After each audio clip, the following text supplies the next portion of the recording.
Welcome to the Michael Savage Podcast. This is a special edition. Why do I say special edition? Everyone says special edition.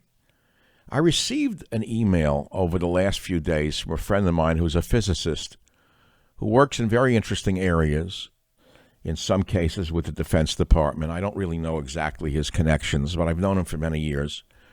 His name is Dr. Jack Sarfati, and he quotes a Dr. Pry, who I looked into, who's very interesting, and I'll tell you more about him later.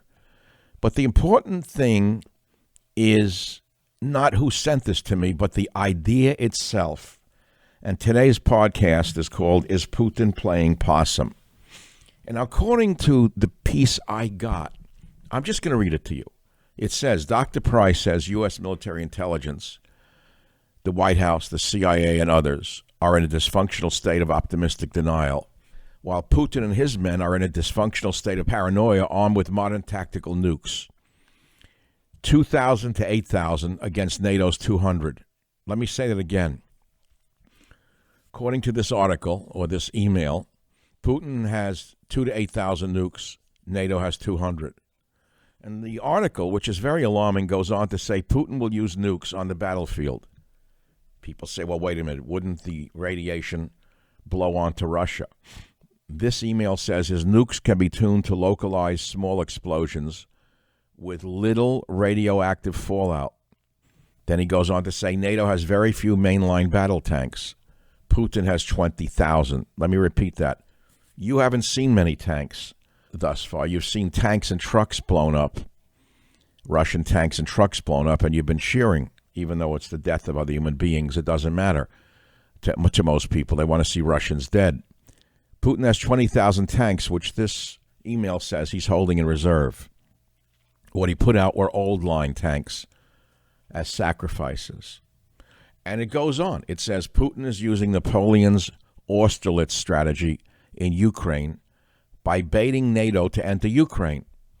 Note that Putin has not deployed his new tanks. He is deliberately sacrificing old tanks in Ukraine to make senile Biden and our woke JCS Secretary of Defense think he is losing. I don't even know what JCS means. Ukraine has only 70 fighter planes. Putin is holding back his real Air Force. Now, let's pause on that. We've all been asking, where's Putin's Air Force? The idiots in the media said Putin's Air Force is not functional. Remember that idiocy? I thought he was holding back his real Air Force because had he wanted to, he could have devastated Ukraine in the first 24 hours. This goes on alarmingly. It says Putin has 1 million soldiers and only sent 175,000 into Ukraine. It says Putin is using Ukraine as a testing ground like Hitler did in the Spanish Civil War. Putin is deliberately battle-hardening his troops in Ukraine and is intentionally giving our guys the impression the Russian army is screwing up on logistics. He says Napoleon played the same trick. Putin knows Biden is stupid and will take his bait. It goes on, and I'm quoting now. Putin has ICBMs on his subs, which are not in the Atlantic and Pacific. Let me repeat that. These ICBMs are on his subs, which are not in the Atlantic and Pacific, but in the seas around Russia, which have undersea cables and are in touch directly with Putin's admirals, unlike ours. I don't know where he's getting this information. He then goes on to say we do not have ICBMs on our subs. They cannot reach Moscow.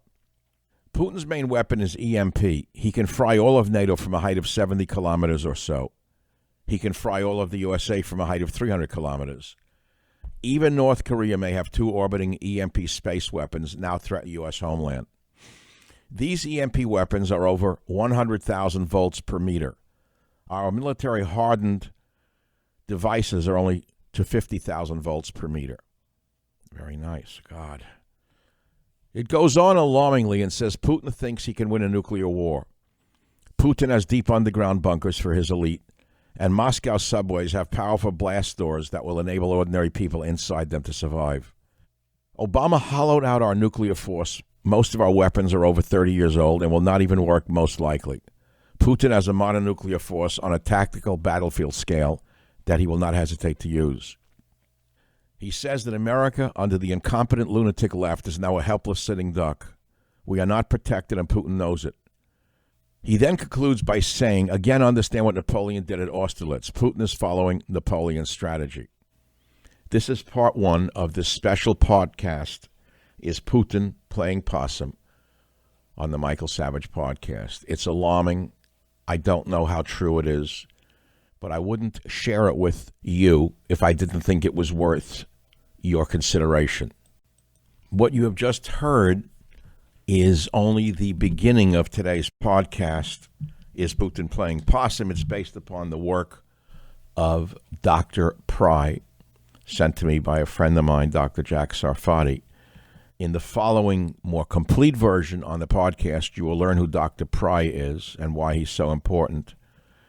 And you will also learn about the Battle of Austerlitz, which is also very important for this discussion, right here on the Michael Savage podcast. Thanks for listening.